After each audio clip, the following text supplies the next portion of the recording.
नमस्कार विद्यार्थी बंधू भगिनींनो, मी प्राध्यापक अमोल सायंबर आजच्या या मास्टर माइंड ट्रिक्समध्ये आपणा सर्वांचं हार्दिक स्वागत करतो। मित्रांनो, आजचा प्रश्न पहा। एक व्यक्ती एका 180 मीटर लांबीच्या रेल्वे फलाटावर उभा आहे।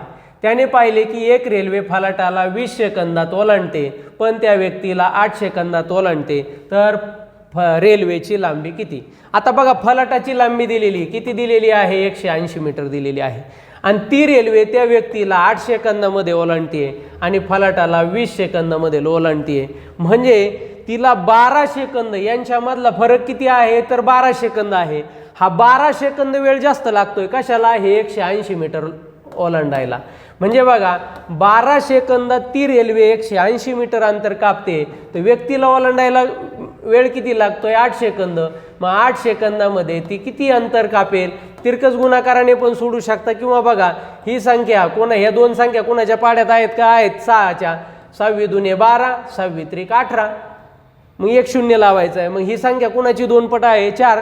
4 दुने 8, 4 त्रिक 12, म्हणजेच काय? 120 मीटर। 120 मीटर या ठिकाणी दुसरा ऑप्शन या ठिकाणी उत्तर आलेलं आहे। याच पद्धतीने तुम्ही हा प्रश्न सोडवायचा आहे आणि याचं उत्तर कमेंट बॉक्समध्ये कमेंट करायचं आहे।